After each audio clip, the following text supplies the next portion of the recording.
बंगाल चुनाव में अब टाइगर और मीर जाफर की एंट्री हो गई है। ममता ने अपने बागियों को मीर जाफर कह दिया तो खुद को उन्होंने रॉयल बंगाल टाइगर बताया है। ममता का कहना है कि वो बीजेपी की धमकियों से नहीं डरती हैं, ठीक उसी तरह जैसे रॉयल बंगाल टाइगर। যতক্ষণ বাঁচবো রয়্যাল বেঙ্গল টাইগারের মতো বাঁচবো। मई महीने में परिवर्तन आएगा, ममता जी जाएंगी और कमल खिलेगा, भारतीय जनता पार्टी आएगी। बंगाल की राजनीति इतनी शोरगुल वाली और दिलचस्प कभी नहीं रही। पार्टियां इतिहास के भी सारे चेहरों और मोहरों को अब जीत के लिए मैदान में उतार लाई हैं। दरअसल ममता बनर्जी मुर्शिदाबाद में रैली कर रही थी और मुर्शिदाबाद में मीर जाफर को हर कोई जानता है, इसलिए नहीं कि वो सिराजुद्दौला का सेनापति था, इसलिए कि वो धोखेबाज था।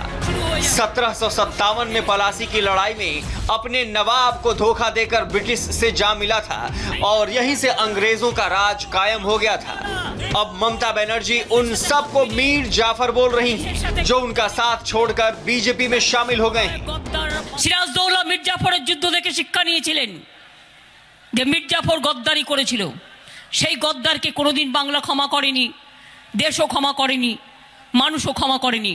সেই রকম মনে রাখবেন, এখনো যারা গদ্দারিগিরি করে বিজেপি করছে তাদেরও ক্ষমা করবেন না। এটাই আমাদের সবচেয়ে বড় শিক্ষা। তাদের ক্ষমা করবেন না, তাদের ক্ষমা করবেন না, তাদের ক্ষমা করবেন না। স্লোগান উঠুক একটাই, ममता चीख चीख कर बोल रही थी कि जैसा मीर जाफर गद्दार था वैसे ही उनकी पार्टी में कुछ गद्दार थे। ममता का सीधा सीधा हमला शुभेंदु अधिकारी और उन नेताओं पर था जो टीएमसी छोड़कर बीजेपी के हो गए हैं। ममता बनर्जी हताश हैं, निराश हैं और इसी वजह से भड़की हुई। उनको बीजेपी से ऐसी चुनौती की उम्मीद नहीं थी। क्या किया इन्होंने?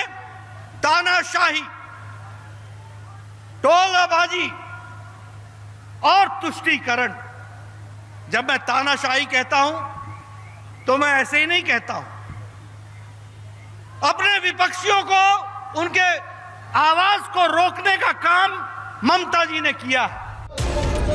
एक एक करके ममता के मजबूत सिपाही उस खेमे के खिलाड़ी बनते जा रहे हैं जिसके खिलाफ वो जनता को खड़ा करने निकली है। बंगाल की जनता को टीएमसी और बीजेपी में से एक का चुनाव करना है। ममता अपने सिपाहियों की मौका परस्ती से इतनी घबरा गई है कि उनको रैलियों में कहना पड़ रहा है कि असली रॉयल बंगाल टाइगर वही है, न झुकने वाली न डरने वाली। আমি আবার বলছি, আমি দুর্বল নই, আমি শক্তিশালী লোক। যতদিন বাঁচবো মাথা উঁচু করে চলবো, আর যতক্ষণ বাঁচবো রয়্যাল বেঙ্গল টাইগারের মতো বাঁচবো। बंगाल के चुनाव ने इस बार ममता को डरा दिया है।